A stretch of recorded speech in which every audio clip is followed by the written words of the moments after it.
अस्सलामु अलैकुम व रहमतुल्लाहि व बरकातुहू।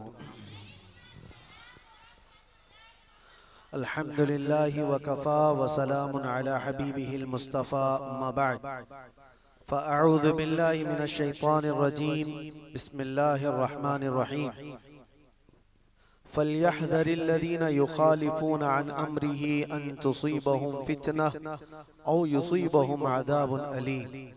सदक़ल्लाहु मौलाना अज़ीम। बारगाह रिसालत मुआब सल्लल्लाहु अलैहि वसल्लम में दुरूद पाक का हदिया पेश करें।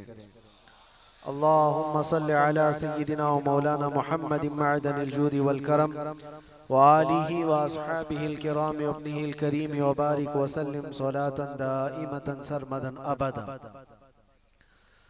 अल्लाह के रसूल सल्लल्लाहु तआला अलैहि वसल्लम ने इरशाद फरमाया, इस्बिरू फ़इन्नहु ला यअती अलैकुम ज़मानुन इल्लल्लज़ी बअदहु शर्रुम मिन्हु औ कमा क़ाल रसूलुल्लाह सल्लल्लाहु अलैहि वसल्लम।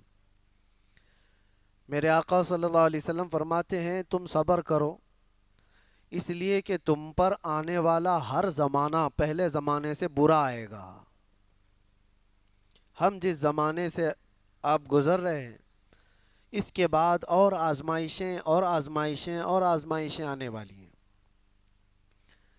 और एक हदीस पाक में अल्लाह के रसूल सल्लल्लाहु अलैहि वसल्लम फरमाते हैं कि मोमिन एक फितने का मुकाबला कर रहा होगा और उससे निकल जाएगा।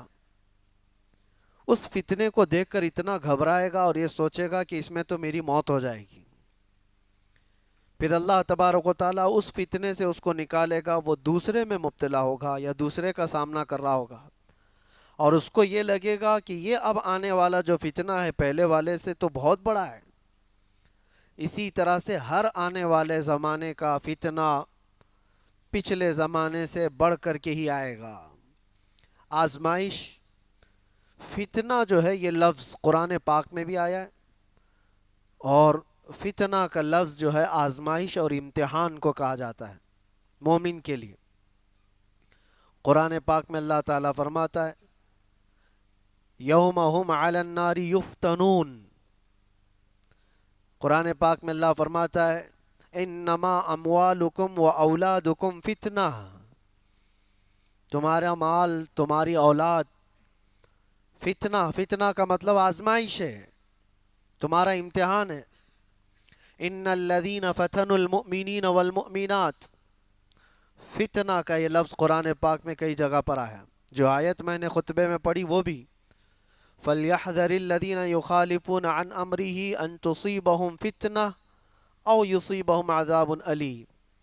अल्लाह फरमाता है, लोगों को चाहिए कि मेरे नबी के हुक्म की मुखालफत करने से बचें, वरना वो फितनों में मुब्तला होंगे या दर्दनाक अजाब में गिरफ्तार होंगे। ये अल्लाह ताला की तरफ से पहले से तंबीह की गई है। हुजूर की मुखालफत करोगे, नबी पाक सल्लल्लाहु ताला अलैहि वसल्लम की तालीमात को छोड़ोगे तो फितनों में मुब्तला होगे, बहुत सारी आजमाइशें आएंगी। आज जो हम फी ज़माना पूरी आजमाइशों में घिरे हुए हैं, क्या अपने गिरेबान में झांक कर देखें कि हुजूर पाक सल्लल्लाहु अलैहि वसल्लम की तालीमात के मुखालिफ नहीं चल रही पूरी उम्मत। जिस उम्मत को खैर उम्मत का लक़ब कुरान ने दिया, या अच्छाइयों का हुक्म देती है बुराइयों से रोकती है, वो कहाँ है तुम्हारा मनसब? क्या हर कोई वो जिम्मेदारी निभा रहा है? अच्छाइयों का हुक्म दे रहा है हर कोई, बुराइयों से रोक रहे हो हर कोई, डर रहा है हर कोई। ये सोचता है हमको क्या पड़ी है, कोई जा रहा है खड्डे में गिर रहा है तो हमको उससे क्या लेना देना। बुराइयों से रोकने का मिजाज उम्मत का ख़त्म होता चला गया। तुम खैर उम्मत हो, ये मनसब कभी तुमसे अलग नहीं हो सकता। और इल्म इस्लाम लाया है और आज इस्लाम के पैरोकार मुसलमान इल्म से दूर है। अखलाक इस्लाम ने दिया है पूरी दुनिया को, अखलाक इस्लाम ने दिया है। माँ और बहनों के दरमियान तमीज़ इस्लाम ने दिया, औरतों के हुकूक इस्लाम ने अता किया। लेकिन ये सब बातें मैं इसलिए अर्ज कर रहा हूँ कि क्या मुसलमानों में अब भी वो इस्लाम है या रसूल पाक सल्लल्लाहु ताला अलैहि वसल्लम की तालीमात को इतना पीछे डाल दिया। कभी कभार मैं सोचता हूं मेरे अजीजों, अपने दिल पर हाथ रख करके बताओ, जिस रसूल पाक से तुम जान से ज्यादा मोहब्बत करने की बात करते हो, उस रसूल की कितनी हदीसें तुम्हें याद है? दूसरों के डायलॉग्स तो याद हो जाते हैं, गाने जुबान पर यूं ही आ जाते हैं। वो इसलिए नहीं कि तुम गाने रट्टा मार के याद करते हो, सुन सुन के ही याद होते हैं, चलते फिरते लग जाते हैं, याद होते हैं। किसी के डायलॉग्स बहुत ज्यादा इधर उधर वायरल होते हैं, वो याद हो जाते हैं। लेकिन मैं ये पूछना चाहता हूं कि ये सुन सुन करके जब दुनियावी नगमे याद हो जाते हैं, तो अपनी आदत ऐसी क्यों नहीं डाली कि मेरे नबी के नगमे भी सुन सुन के याद हो जाए, हुजूर की बातें याद हो जाए। बात यही है कुल मिलाकर कि हम जिस आजमाइश के शिकार हो रहे हैं आज या होंगे, इन सब का असल सबब कुरान ने कहा है रसूल पाक सल्लल्लाहु ताला अलैहि वसल्लम के हुक्म की खिलाफ वर्जी। देखो, हुजूर के हुक्म की खिलाफ वर्जी दो तरह का करता है आदमी। एक जानबूझ के करने वाला, वो काफिर है, वो कहता है कि मैं मानता ही नहीं, नाउजुबिल्लाह, वो काफिर है। लेकिन एक अनजाने में करता है, वो हुजूर से मोहब्बत तो करता है, लेकिन नफ्स कभी गालिब है, शैतान कभी गालिब है, सुस्ती कभी गालिब है, जिसकी वजह से इन अहकाम को अमल नहीं कर पाता। लेकिन नुकसान वो भी उठाएगा, वो भी उठाएगा। पहला वाला तो जहन्नम, जिसने जानबूझ करके इनकार किया हुजूर की हुजूर के फरामीन को, वो तो जहन्नम में जाएगा। और दूसरा वाला जो अनजाने में करता चला गया, तो वो दुनिया में फितनों में मुब्तला होगा, आजमाइश में आएगा। अल्लाह के नबी सल्लल्लाहु ताला अलैहि वसल्लम ने यह भी इरशाद फरमाया, एक जमाना तुम पर आएगा। एक साहबी हजरत हुज़ैफा रदी अल्लाह ताला, वो फरमाते हैं कि सब लोग हुजूर सल्लल्लाहु अलैहि वसल्लम से अच्छाई के बारे में ज्यादा सवाल करते थे और मैं बुराइयों के बारे में ज्यादा सवाल करता था। वो कहते हैं खुद उसकी वजह यह है, इसलिए पूछता था कि कहीं उस बुराई में मैं मुब्तला ना हो जाऊं, कहीं उस बुराई से मेरा सामना ना हो जाए। तो हज़रत हुज़ैफा रदी अल्लाह ताला अन्हु ने हुजूर सल्लल्लाहु अलैहि वसल्लम से पूछा, या रसूल अल्लाह सल्लल्लाहु अलैहि वसल्लम, हम ज़माने जाहिलियत में थे, कुफ्र में थे, शिरक में थे, इस्लाम आया, खैर आया, अल्लाह ताला ने हमें एक शर से निकालकर खैर में लाया, तो क्या इस इस्लाम के खैर के बाद फिर कोई और शर आने वाला है? इसके बाद और कोई बुराई आएगी? हुजूर ने फरमाया, हाँ आएगी।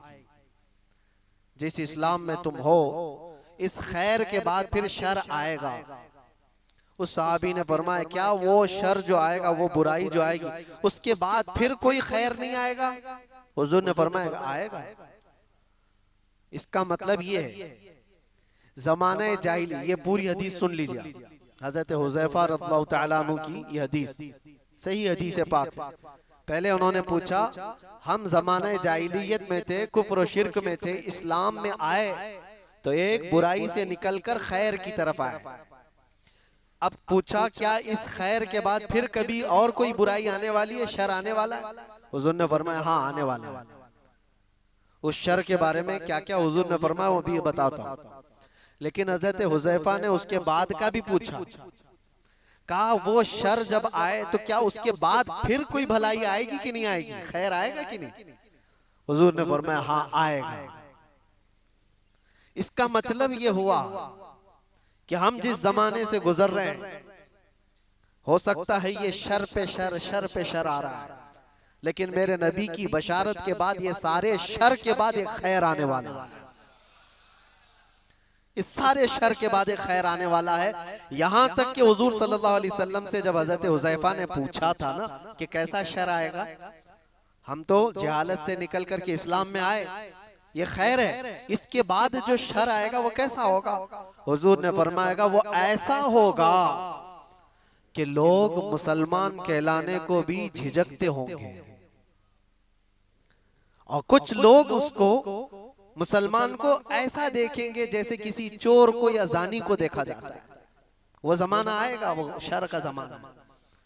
यानी लोग उसको दिखा दिखा करके बोलेंगे ये देखो मुसलमान जा रहा है, ये देखो मुसलमान जा रहा है। मुसलमान होना ताज्जुब की बात हो जाएगी, ऐसा शर आएगा। और यहाँ तक कि हुजूर सल्लल्लाहु अलैहि वसल्लम फरमाते हैं जैसे जानी को लोग हिकारत से देखते हैं, एक सच्चे मोमिन को ऐसा देखा करेंगे। ये जमाना आएगा, तुम शर्माना मत कि लोग मुझे ऊपर से नीचे ऐसे ताड़ते हैं, इतना घूरते हैं, इतना देखते हैं। तुम मोमिन होगे तो देखेंगे जरूर, और देखे जाओगे तुम। उनके देखने पर मैं अपना अमामा क्यों उतारूं, उनके देखने पर मैं अपनी दाढ़ी क्यों निकालूं, बल्कि वो घूर घूर के हमें बता रहे हैं कि हम मोमिन हैं। वो शर का जमाना आएगा कि लोग ताज्जुब से देखा करेंगे मोमिन को, ताज्जुब से देखेंगे और ताना भी मारेंगे कि ये देखो बड़ा मोमिन बनता है, ये बड़ा मुसलमान लगता है। अभी वो जमाना इतना ज्यादा आम तो नहीं है, लेकिन नमाजियों को तो ताना देते हैं, टोपी वालों को, दाढ़ी वालों को, अमामे वालों को तो ताना देते ही हैं। हुजूर की सुन्नत पर जो आता है उसको नहीं लोग मजाक में लेने लग जाते हैं। याद रखना, कुफ्फार और मुशरिकीन जो मजाक कर रहे हैं वो तो जहन्नम में जाएंगे, लेकिन कोई मुसलमान अगर हुजूर की सुन्नतों का मजाक करेगा तो दायरे इस्लाम से खारिज हो गया, उसने कुफ्र किया है। हुजूर पाक सल्लल्लाहु तआला अलैहि वसल्लम की सुन्नत को हल्का जानना कुफ्र है। अब सुनो, इतना ही नहीं, उस शर के बारे में हजरत हुज़ैफा ने जो पूछा था, ये खैर के बाद जो शर आएगा, बुराई आएगी, वो क्या क्या होगी। हुजूर ने फरमाया ऐसा होगा कि हथेली पर अंगारा लेकर खड़ा होना आसान होगा, मुसलमान बन करके रहना और मुश्किल। मफहूम हदीस बता रहा, ईमान पर कायम रहना इतना मुश्किल हो जाएगा, हथेली पे जैसे अंगारा लेकर खड़ा होना मुश्किल है। ऐसा ही है आज। अमानत के साथ बरकरार रहना, नजरों की हिफाजत के साथ कायम रह जाना, हुजूर की सच्ची मोहब्बत, अकीदत और उनकी उल्फत के साथ इस जमाने में जी लेना, अपने हथेली पे अंगारा रखने से कम नहीं है। ये कम नहीं है मेरे अजीजों, बड़ी आजमाइशें होती हैं। लोग नारे लगा करके समझते हैं कि आसान है। हाँ, शायर ने ये कहा था, ये शहादत गहे उल्फत में है कदम रखना। लोग आसान समझते हैं मुसलमान होना, कदम कदम पर शहादतें, कुर्बानियां हैं।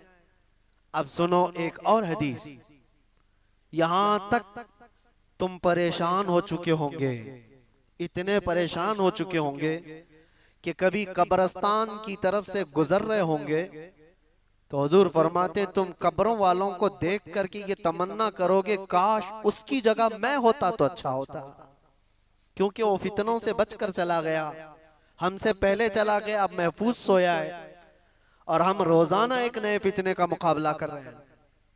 ये कैफियत आएगी ईमान वालों पर। और इतना ही नहीं, और आगे अल्लाह के नबी सल्लल्लाहु तआला अलैहि वसल्लम फरमाते हैं मोमिनों पर जो शर का जमाना आएगा वो ऐसा होगा कि पूरी दुनिया में कुरान के सिर्फ लफ्ज बाकी रह जाएंगे, कुरान नहीं रहेगा, लफ्ज बाकी रह जाएंगे। और मुसलमानों में नमाजों से दूरी, ये सारी चीजें आ जाएंगी, कुरान तक इनके बीच में नहीं रहेगा, कुरान के लफ्ज रह जाएंगे। का मतलब यही है कि कुरान तो मौजूद है लेकिन कितनों के पास है। पास में होने का मतलब ये नहीं है कि पुट्ठे वाला, पेपर वाला कुरान, वो तो गले में भी लटका करके घूमो, उससे क्या होना है। जब कुरान ना पढ़ना आता है, ना समझ आती है और ना अमल करना आता है, तो क्या ये आज हालत नहीं है। कुरान कितने के पास, कितने लोगों के पास। मुझे अजीब वो मज़हका लगता है, लोग कव्वालियों में तो झूमते हैं और कुरान की तिलावत होती है तो इन्हें कुछ नहीं असर होता। उनको तो लगता है कब खत्म हो रही है, किरात कितनी लंबी कर रहे हैं मौलाना साहब, नमाज में लंबी किरात हो रही है। कुरान अल्लाह का कलाम है, तुम्हें समझ में आ रहा होता तो तुमको पता ही नहीं चलता कि रकात कब हो रही है। इक्का दुक्का जिसको कुरान होता होगा तो अल्लाह के नबी सल्लल्लाहु अलैहि वसल्लम ने फरमाया एक जमाना इन पर आएगा कि इनके पास कुरान ही नहीं होगा। तो सहाबा डर गए, इतना शर आएगा इनके पास। हुजूर ने यह भी फरमाया चरवाहे लोग होंगे, कम जात के लोग होंगे, लेकिन बड़ी बड़ी इमारतें बनाकर सजा रहे होंगे, सब घरों की ज़ेबो ज़ीनत में लगे होंगे, आराइश में लगे होंगे। आज ये तो देखने को मिलता है। बल्कि ये भी फरमाया मेरे आका सल्लल्लाहु अलैहि वसल्लम ने कि वो बड़े बड़े तख्तों पर बैठकर हुकूमत भी करेंगे। वो सब अलामात आज देखने को मिलती हैं। हर छोटा बड़ा, बड़े लोगों की बात तो अलग है, एक छोटा सा आदमी भी आज सब इस ज़ेबो ज़ीनत में लगा हुआ है। मस्जिदें सजा दी जाएंगी और उसमें नमाजी नहीं रहेंगे। सब मस्जिदें मार्बल की हैं, सब मस्जिदों में कालीन है, तकरीबन मस्जिदों में एसी है, सब आरामदेह चीजें सब, लेकिन सजदा करने वालों के लिए मस्जिदें ढूंढ रही नहीं है। ये वो जमाना आएगा। नबी पाक ने जब ये फरमाया तो सहाबा इकराम रिदवानुल्लाहि ताला अलैहिम मजमाइन जो सवाल कर रहे थे, अब जाहिर सी बात है, अब मैंने इतनी अलामतें जो बताई, डर और खौफ लग रहा है कि नहीं लग रहा है? डर और खौफ है कि नहीं? क्या ऐसा जमाना आएगा कि लोग हमको मोमिन होने पर ताना देंगे? और इतना ही नहीं, हुजूर ने यह भी फरमाया कत्ले आम बढ़ जाएगा, हरज बढ़ेगा। लालच की बुनियाद पर 100 लोग होंगे तो 99 कत्ल हो जाएंगे, एक बच जाएगा। इतने ज्यादा कत्ले आम, मौतें ज्यादा होने लग जाएंगी। अब ये सब था जो शर का जमाना है। तो हजरत हुज़ैफा ने फरमाया या रसूल अल्लाह सल्लल्लाहु अलैहि वसल्लम, उस शर के बाद कोई खैर आएगा कि नहीं आएगा? हुजूर ने फरमाया हाँ आएगा। जब पूरी दुनिया में इस तरह का जुल्म आम हो जाएगा, अल्लाह इमाम मेहदी को पैदा फरमाएगा। ये खैर का जमाना होगा, ये खैर का जमाना होगा। हुजूर अकरम सल्लल्लाहु अलैहि वसल्लम फरमाते हैं फिर मेहदी को अल्लाह पैदा फरमाएगा और मेहदी पूरी उम्मत को जमा करेगा और पूरी दुनिया में सिर्फ एक कलमा गूंजेगा, ला इलाहा इल्लल्लाह मुहम्मदुर रसूलुल्लाह सल्लल्लाहु अलैहि वसल्लम। ये हदीस पाक मैंने पूरी सुनाई जो हजरत हुज़ैफा रदी अल्लाह तआला अन्हु से मरवी है। उस शर के बाद एक खैर आने वाला है, लेकिन उस खैर के आने तक हमें इंतजार तो है। यहां तक के लोग भूल चुके होंगे दीन को। नबी पाक सल्लल्लाहु तआला अलैहि वसल्लम ने इमाम मेहदी के ज़हूर से पहले जो चीजें हैं उसके लिए इरशाद फरमाया कि लोग दीन पूरा भूल चुके होंगे, कुरान इनके बीच में नहीं होगा, तब इमाम मेहदी आएंगे। दुआ तो हम ये करते ही हैं कि अल्लाह ताला इमाम मेहदी का जमाना अता फरमाए। हर एक की ख्वाहिश है जो इमाम मेहदी का ज़हूर और तज़किरा सुनता है, वो एक परचम तले पूरी दुनिया जमा होगी, वो दौर कैसा होगा। उस चीज के लिए तमन्ना तो सब करते हैं, लेकिन दुआ ये भी करो उस दौर के पहुंचने तक। ये जो शर का जमाना, ये जो फितनों का जमाना है, अल्लाह इसमें सब्र और इस्तिकामत अता फरमाए। जो इसमें से बचकर निकला वो ईमान वाला है। अजीजा ने गिराम वक़ार, आज के हालात में और हुजूर अकरम सल्लल्लाहु अलैहि वसल्लम ने यह भी फरमाया ला तक़ूमुस्साअतु हत्ता यख़रुज 30 दज्जालून 30 कज़्ज़ाबन, यानी हुजूर फरमाते 30 के करीब दज्जाल आएंगे। वो जो काना दज्जाल है वो बाद में आने वाला है। वो हदीस वहीं तक खत्म नहीं हुई। हजरत हुज़ैफा की जो हदीस है, फिर से शुरू से मैं आपको बताऊं। उन्होंने कहा हम कुफ्र में थे, जिहालत में थे, अल्लाह ताला ने इनाम फरमाया और हम खैर में आए, इस्लाम में आए। तो या रसूल अल्लाह, इस खैर के बाद कोई शर है? हुजूर ने फरमाया हाँ, उस शर आएगा। मैंने बताया शर। फिर इमाम में हजरत हुज़ैफा ने पूछा उस शर के बाद फिर खैर आएगा? हुजूर ने फरमाया हाँ आएगा। इमाम मेहदी को अल्लाह ताला मबूस फरमाएगा, पैदा फरमाएगा। फिर हजरत हुज़ैफा ने फरमाया वो खैर के जमाने के बाद फिर शर आएगा? हुजूर ने फरमाया हाँ, इतना शर आएगा कि कयामत आएगी और तुम रब से मुलाकात करोगे। ये आखिरी दौर है। यानी ये नहीं है कि इमाम मेहदी के दौर के बाद फिर सब कुछ सही हो जाएगा। वो जमाना लिमिटेड टाइम का है, उसके बाद फिर शर आएगा और ऐसा शर आएगा कि पूरी रोए जमीन पर कोई कलमा पढ़ने वाला ही नहीं रहेगा। कयामत ईमान वालों पर नहीं आएगी, इतनी बात याद रखो। पूरी रोए जमीन पर एक भी ईमान वाला होगा तब तक कयामत नहीं आएगी। कयामत सिर्फ और सिर्फ कुफ्फार और मुशरिकीन पर आएगी। कयामत वो सबसे बड़ी आजमाइश। बहरहाल जिन आजमाइशों से हम आज गुजर रहे हैं, इसमें अल्लाह के नबी सल्लल्लाहु अलैहि वसल्लम ने फरमाया इस्बिरू, सबर करो, सबर करो। सब्र दो किस्म का है, सब्र अलल मसाइब, सब्र अलल मासी। मुसीबतों पर भी सब्र करना है, ये आसान है। जो बड़ा सब्र है ना, वो दूसरी किस्म का है। हुजूर पाक सल्लल्लाहु अलैहि वसल्लम ने फरमाया सब्र करो। सब्र, मशक्कत आई, मुसीबत आई, कोई इस तरह से घिर गया परेशानियों में कि निकलना मुश्किल है, ये सब इसको कहते हैं सब्र अलल मसाइब। मुसीबतों पर सब्र करना ये छोटा है। और बड़ा सब्र क्या है? ख्वाहिशाते नफसानिया और गुनाहों पर सब्र करना, ये बड़ा सब्र है। ये बड़ी आजमाइश है। दुनिया तुम्हारे सामने सब ओपन करके लाएगी, हर चीज खोल कर लाएगी। एक हदीस पाक ये भी, अल्लाह के नबी सल्लल्लाहु अलैहि वसल्लम फरमाते हैं फितने ऐसे जाहिर होंगे तुम पर, ऐसे जाहिर होंगे कि शाम में मोमिन होंगे, सुबह काफिर हो जाएंगे। सुबह मोमिन होंगे, शाम में काफिर हो जाएंगे। युस्बिहु मुमिनन व युमसी काफिरन, अल्लाह के रसूल सल्लल्लाहु अलैहि वसल्लम फरमाते हैं। और फितनों का ज़ुहूर ऐसा होगा, इतनी आजमाइशें कि हुजूर पाक सल्लल्लाहु अलैहि वसल्लम ये फरमाते हैं एक फितना दूसरे फितने को अच्छा करके दिखाएगा। ये अच्छी चीज है, यूज करने वाली चीज है। ये बहुत सारे लोग उन फितनों को बेहतर समझ करके उसमें मुलव्विस हो जाएंगे। ये सब कयामत की निशानियों में, आखिरी जमाने में होने वाले हवादिस।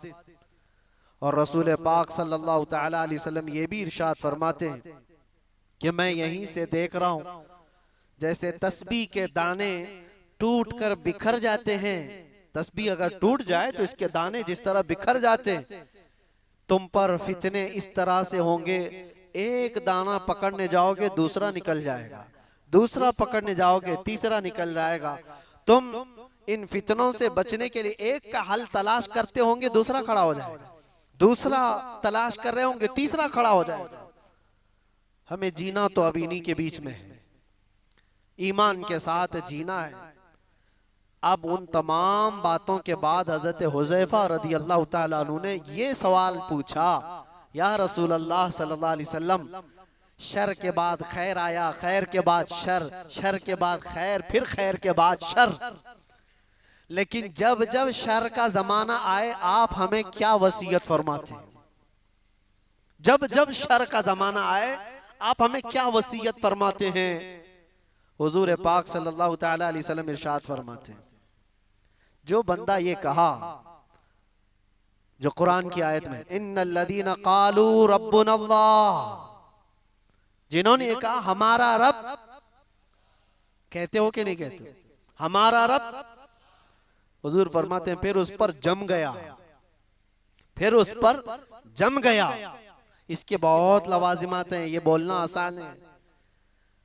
हमने ये कहा हमारा रब अल्लाह है, अल्लाह सबसे बड़ा है, अल्लाह सबसे बड़ी ताकत और कुव्वत का मालिक है, ये कहा और उस पर जम गया। इसका मतलब है अपने हर शय में ये मानता है कि जो कुछ भी होगा वो अल्लाह की मर्जी से होगा, इस पर जमा रह गया। फिर दूसरी चीज हुजूर पाक सल्लल्लाहु अलैहि वसल्लम फरमाते हैं, वो आखिरत पर, आखिरी दिन पर अल्लाह से मुलाकात करने को सबसे ज्यादा यकीन रखता हो, इन शर के जमाने में वो महफूज रह जाएगा। दो ही बातें फरमाई हुजूर ने। एक, अल्लाह पर यकीन रखा हो कि जो कुछ भी होगा मेरे रब की मर्जी से, और दूसरे आखिरत के दिन पर। यह बहुत अहम बात है। तुमको अगर यकीन हो जाए कि मुझे आखिरी दिन खड़ा होना है मेरे रब के हुजूर, फमन यअमल मिस्काल ज़र्रतिन खैरन यरा वमन यअमल मिस्काल ज़र्रतिन शर्रन यरा। इसका मतलब जानते हो? अल्लाह फरमाता है जो जर्रा बराबर, जर्रा बहुत छोटा होता है, ये हवा में जब उड़ती हुई चीजें हैं ना, उसमें बारीक जो सबसे बारीक चीज होती है उसको जर्रा कहते हैं। वो पकड़ में भी नहीं आती, जो हवा में दिखती है। कभी धूप में आप देखना, धूल के जो जर्रे होते हैं उसको जर्रा कहते हैं। अल्लाह फरमाता है तुम अगर उस जर्रे के बराबर भलाई किए होंगे, कयामत के दिन अल्लाह वो भी सामने लाएगा, देखोगे तुम उसको, और उतनी बराबर बुराई करे होगे वो भी अल्लाह तुम्हारे सामने लाएगा। उस आखिरत के दिन पर अगर तुम्हारा यकीन हो तो फितनों के जमाने में बंदा बच जाएगा, बच जाएगा। अल्लाह की जात पर यकीन हो, आखिरत पर यकीन हो। मैं एक बात कहता हूं, हजरत महबूब इलाही के पास एक बंदा आया था, उनका मुरीद था। उसने कहा कि हुजूर, इंसान है, ख्वाहिशात हैं, तमन्नाएं होती हैं, कभी कभार तो गुनाह करने की ख्वाहिश आती है, बहुत ज्यादा आती है, तो इतनी परमिशन तो होना चाहिए, थोड़ा बहुत गुनाह कर ले आदमी, इजाजत के साथ कर ले। करता तो है लेकिन पकड़ हो जाती है उस पे।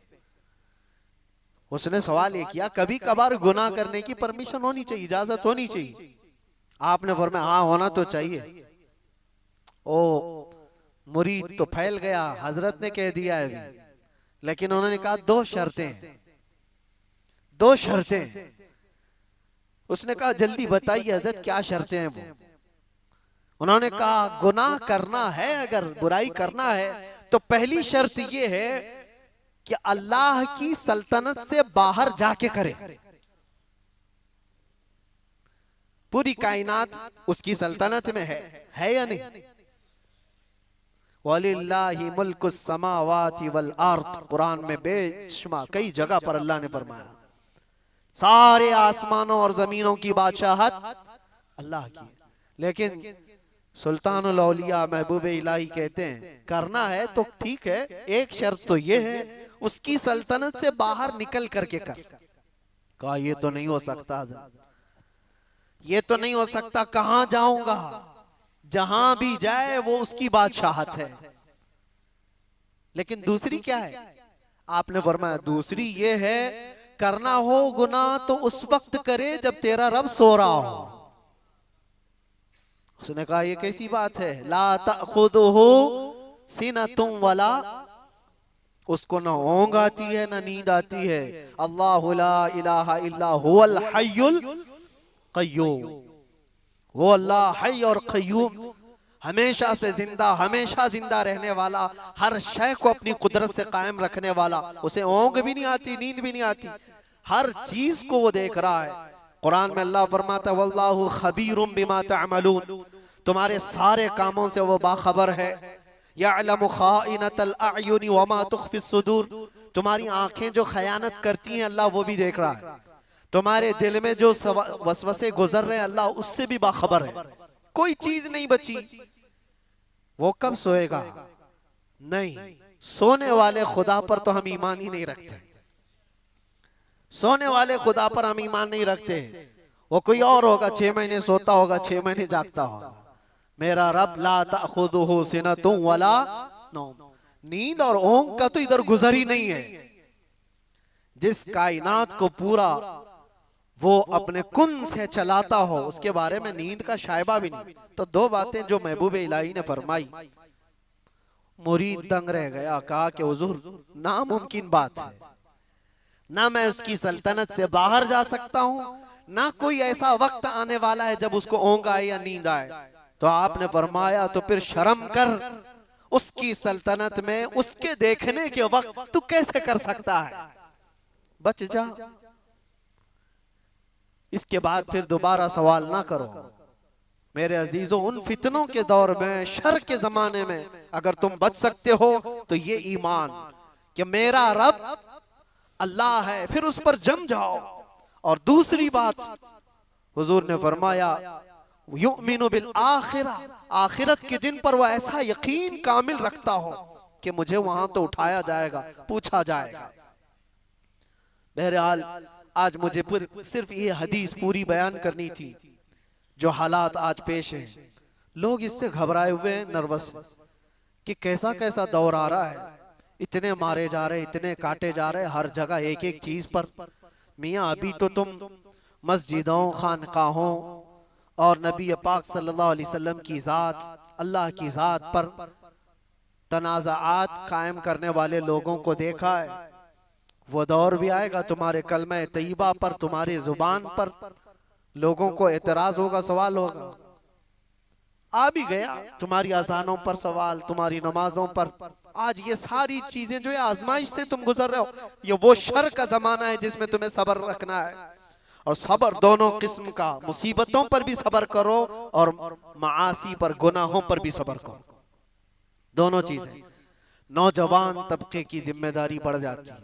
मेरे अजीज बच्चों, मैं आपसे कहना चाहता हूँ, ये रमजान का आखिरी अशर है, आप अल्लाह के जिक्र की मजलिस में आए। खुदा रहा, रसूल पाक का वास्ता देता हूँ, तुम्हारे दो छोटे कंधों पर बहुत बड़ी जिम्मेदारी आई, जो अगलों पे नहीं थी, आज तुम पर है। तुम्हारी पूरी जनरेशन जो बाद आने वाली है, वो तुम्हारे हर नक्ल हरकत को देखेगी और उसको कॉपी करने वाली है। तुम बुज़दिल रहोगे तो नस्लें बुज़दिल होगी, तुम गुनहगार अय्याश रहोगे तो तुम्हारी नस्लें इसी तरह से पैरोकार बन जाएंगी। तुम्हारे इन कंधों पर बहुत बड़ी जिम्मेदारी है। क्या मेरे मुस्तफ़ा करीम सल्लल्लाहु अलैहि वसल्लम से इतनी मोहब्बत भी नहीं है तुम्हें कि अपने ऐशो इशरत को ठोकर मारे हम? दुनिया जो चाहती है वैसे ना बन करके आमिना का लाल जैसा चाहे वैसे बन जाए। क्या इतनी चीज कुर्बानी हम नहीं दे सकते इस दौर में, जहां लोग तुम्हारे रब पर सवाल करें, कुरान पाक को जला दिया जाए, तुम्हारे बुजुर्गों की कब्रें उखाड़ने की बात हो? अब बचा क्या तुम्हारे हो रही? क्या ये दौर तुम्हारे ताश के पत्तों पर बैठने का दौर है? क्या ये दौर तुम्हारे शराब पीने का और जुआ खेलने का दौर है? क्या ये दौर तुम्हारा पूरा 24 घंटे इंटरनेट पर गेम खेलने का वक्त है? तुमसे सवाल होगा हर घड़ी के बारे में, हर लम्हे के बारे में सवाल होगा। और एक बात ये भी याद रखो, अल्लाह के नबी सल्लल्लाहु अलैहि वसल्लम फरमाते हैं, कुल्लुकुम राइन व कुल्लुकुम मसऊलुन अन रिअयतिही। तुम में से हर आदमी निगहबान है, जैसे चरवाहा अपनी बकरियों का निगहबान होता है। तुम में से हर आदमी निगहबान है और हर आदमी से उसके नीचे रहने वालों के बारे में पूछा जाएगा क़यामत के दिन। तेरी औलाद क्यों बिगड़ी? तेरी औलाद गलत रास्ता क्यों इख्तियार की? तेरे अंडर में थी। तुम्हारी बहनें, तुम्हारी बीवियां, तुम्हारी बच्चियां, ये तुम्हारे मातहत हैं, तुम इनके मसूल हो, इनके जिम्मेदार हो। इनके गलत कदम का भी तुम्हें जवाब देना पड़ेगा। माहौल को बनाने के लिए तुम्हारे पास बहुत सारी चीजें हैं। उठो वो गर न हश्र न होगा फिर कभी, दौड़ो के जमाना चाल अपनी चल गया। इसीलिए इन फितनों के दौर में एक ही जगह से रोशनी मिलती है, वो गुंबद खजरा से। एक बात याद रखना मेरे अजीजों, दुनिया जिसको दिखाने के लिए कर रही होती है ना, वो दुनिया उनको देखती भी नहीं। जिसको दिखाने के लिए लोग कुछ चीजें कर रहे होते हैं, बहुत सारे लोग हैं, पूछा कि ये इतने नाक नक्शे, ये सारी चीजें तेरे चेंज हो गया, होलिया बदल गया? कहा मैं फलां का फैन हूं, एक्टर का, एक्ट्रेस का, पता नहीं किसका किसका फैन है, उसी की तरह सब कुछ बनाना। लेकिन मैं उनसे पूछता हूं, जिसकी तुम नकलो हरकत कर रहे हो, जिसकी कॉपी कर रहे हो, क्या वो तुझे देख रहा है? क्या वो तुम्हें देख रहा है? वो देख करके कभी खुश हो रहा है? कभी तेरी खैरियत पूछा? लेकिन कसम रब्बे जुल जलाल की, पूरी कायनात के चप्पे में कहीं पर भी रहो, मेरे मुस्तफा के अखलाक पर जो अमल कर रहा है, वो ताजदारे मदीना उसे देख रहे हैं, वो उसे देख भी रहे हैं और फख्र भी कर रहे हैं। और ये भी फरमाया बुजुर्गों ने, हुजूर की सुन्नतों पर चलने वाला, दुनिया के ताने बर्दाश्त करने वाला, लोगों की गालियां सुन सुन करके जीने वाला, लोग उसको दकियानूसी कहते हैं, फंडामेंटलिस्ट कहते हैं, पुराने ख्यालात का कहते हैं, सब तरह की चीजें बर्दाश्त करता रहा, लेकिन अपने हुलियों को चेंज नहीं किया, अपनी तालीमात को नहीं चेंज किया, कुछ नहीं बदला। थका हारा गालियां खाकर जिस दिन उसका इंतकाल होता है, बुजुर्गों ने फरमाया रसूल पाक सल्लल्लाहु तआला अलैहि वसल्लम उसके कब्र में आने से पहले तशरीफ लाते हैं और मुनकर नकीर से कहते हैं जरा आहिस्ता से सवाल करना, बड़ा थक करके मेरा गुलाम आ रहा है, मैं मरूं तो मेरे आका या मलाइका से कहना इसे कोई मत जगाना, अभी आंख लग गई है, जिंदगी गुजारो तो वो गुजारो, दुनिया के ताने इन फितनों के दौर में बर्दाश्त करना सीख जाओ। लोग तुम्हारे अखलाक पर उंगलियां उठाएं, तुम्हारे सच बोलने पर भी ताना होगा, तुम्हारे ईमान पर कायम रहने पर भी ताना देंगे लोग, तुम्हारी अच्छी बातों पर ताना देंगे कि इसकी जुबान तो देखो, मुल्ला बन गया, मौलवी बन गया, मौलाना जैसी बातें करने लग गया, ये ताने देने लग जाएंगे लोग। दो हदीस क्या नौजवान सुनाएगा, उसको कहते हैं अल्लामा बन गया, मौलवी बन गया है। ये दौर अल्लाह के नबी सल्लल्लाहु अलैहि वसल्लम ने हदीस पाक में फरमाया, इतना ही नहीं कि मौलवी मौलाना कहकर के ताना देंगे, ऐसा देखेंगे जैसे एक जिना करने वाले को देखा जाता है। ये हदीस है किताबुल मलाहिम वल फितन में, अबू नईम ने यह हदीस नकल फरमाई है। इसलिए मेरे अजीजों, उस दौर का मुकाबला करने के लिए, उस दौर के चैलेंजेस को आपको बताना ये जरूरी था, मैंने बताया। उस दौर में अल्लाह के नबी ने यह भी फरमाया जो महफूज रह सकता है वो कौन है? वो बंदा जो ये कहा मेरा रब अल्लाह है और उस पर जम गया, चाहे कुछ भी हो, अब मेरा रब अल्लाह है, तुम मेरे सीने पर चढ़ करके बोलो, मेरी गर्दन पर तलवार रख करके बोलो, मैंने कहा है मेरा रब अल्लाह है तो अल्लाह ही है। ये इस पर कायम रहना, और दूसरी चीज आखिरत पर कायम रहना। अल्लाह ताला इस शर के जमाने में हमारी हिफाजत फरमाए, इस शर के दौर में मौला हमारी जानों की, हमारे मालों की और हमारे आमाल और हमारे ईमान की हिफाजत फरमाए। खुसूसियत के साथ पूरी दुनिया भर में कुछ वाकयात ऐसे होंगे जो तुम्हारा दिल दहला देंगे, वो होंगे, वो भी आजमाइश है, वो भी आजमाइश। मुझे एक बात याद आती है, एक खातून जो सिर्फ और सिर्फ मुसलमान होने के नाते अमेरिका की जेल में कैद, और कितने सालों से, सालों बीत गए, 25 साल के करीब, उस खातून को दांत तक तोड़ दिए गए, जहन तक माजूर कर दिया गया, हर चीज हर चीज।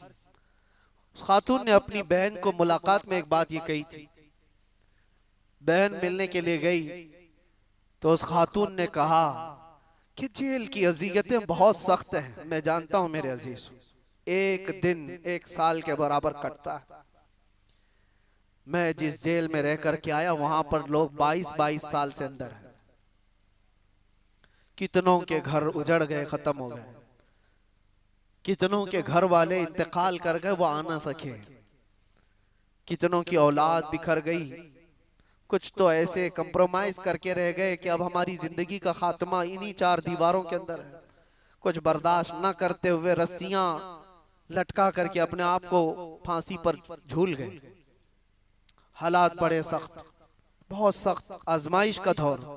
एक खातून जो ईमान की बुनियाद पर, इस्लाम की बुनियाद पर कैद में गई, अजियतों पर अजियतें दी गई, इतनी अजियतें कि पैर फैलाने की भी जगह नहीं थी, इतनी छोटी बैरक दी गई, उसमें 20 साल कट गए हों। बहन ने एक बार पूछा कि ये अजियतें जो इतनी सख्त गुजर रही है, तो वो हंस कर कहने लगी, कोई बात नहीं, मैं खुद भी घबराई हुई थी बहुत, लेकिन इस छोटी सी 4 दीवारी के अंदर बहुत थक करके एक दिन सोई तो ख्वाब में रसूल पाक तशरीफ लाए, बर्दाश्त से ज्यादा हो गया तो मेरे मुस्तफा तशरीफ लाए। हुजूर पाक सल्लल्लाहु अलैहि वसल्लम से मैंने अर्ज किया कि आका, ये जमाना कब खत्म होगा मेरी आजमाइश का, ये मेरा इम्तिहान कब खत्म होगा? इतनी अजियतों से गुजारा जा रहा है, ये कब खत्म होगा? अल्लाह के नबी सल्लल्लाहु ताला अलैहि वसल्लम ने क्या फरमाया? कहा खातून ये तेरी आजमाइश थोड़ी ना, ये उम्मत की आजमाइश है। देखा जा रहा है कि उम्मत मजे लेकर सो रही है। तुम क्या समझते हो ये जो छोटे छोटे बच्चे रोज हिलाक हो रहे हैं बिलबिलाते हुए, आग के गोलों के नीचे उनकी सुबह और शामें होती हैं, उनकी चीखों को दुनिया ये समझती है कि एक इलाके का झगड़ा है। मैं कहता हूं पूरी कायनात के मुसलमानों का ये इम्तिहान है, आजमाइश है। तुम फिजिकली उनकी मदद नहीं कर सकते तो कम से कम अपनी जिंदगी तब्दील करो ताकि तुम्हारी दुआएं बारे इजाबत से टकराएं, अल्लाह की बारगाह में तुम्हारी दुआएं तो जाए। इसलिए मैं ये कहता हूं ये आखिरी अशरा है, मजलूम फिलिस्तीनियों के लिए भी हम दुआ करते हैं, मौला उन पर आए हुए उस जमाने को जल्द से जल्द खत्म फरमा दे। पूरी दुनिया रमजान मना रही है, पूरी दुनिया ईद की तैयारियों में बाजारों में दौड़ी दौड़ी घूम रही होगी, लेकिन वहां पर जनाजे निकल रहे हैं। सुबह एक जनाजा, शाम में एक जनाजा, बल्कि एक ही रास्ते पर 80-80 जनाजे जा रहे होते। मैं कभी सोचता हूं उनके घरों पर ईद कैसे आती है, उनके घरों पर इफ्तार और सहरी कैसे आती है, रमजान कैसे है। लेकिन इन सब हालात के बावजूद जो खबरें आती हैं कि ना वो अजान में कम हुए हैं ना नमाज में, वह दुखती हुई आवाज में दर्द के साथ अजानों के साथ भी अपने ईमान को कायम रखे हुए हैं। एक बड़ी आजमाइश है। मैं इसलिए जज्बात में बोलता हूं कि दर्द होता है, तकलीफ होती है। मेरे आका सल्लल्लाहु अलैहि वसल्लम ने फरमाया, मैं फिर से अपने लहजे में कहता हूं, कुछ कुत्तों को इन बातों पर यह तकलीफ अगर होती हो कि कहीं और तकलीफ हो रही है तो आपको बोलने की क्या जरूरत, तुम्हें पता ही नहीं ईमान किसे कहते हैं। मेरे आका ने फरमाया, मसलुल मुमिनी का मसली जसदिन इज़ा इश्तका अज़्वुन तुदअ लहु साइरुल जसदि बिस्सहरी वल उम्मा। हुजूर फरमाते हैं पूरे मोमिनों की मिसाल एक जिस्म की तरह है। एक अज़ू को तकलीफ हो तो पूरे जिस्म में बुखार आता है, एक अज़ू को तकलीफ हो तो पूरे जिस्म में बुखार आता है। इसी को ईमान कहते हैं। फिर वो ईमानी क्या है जो दूसरों की तकलीफ का एहसास नहीं करता हो। एहसास के साथ अपनी जिंदगियां बदलनी है। या आखिरी अशरे में गिड़गिड़ाओ और अपने रब से मांगो कि मौला हमें भी बदल दे और उनके हालात भी बदल दे। वो दौर मौला जल्द से जल्द अता फरमा जिस दौर में हर जगह हम खुली सांसों के साथ ये कह सके लब्बैक या रसूल अल्लाह।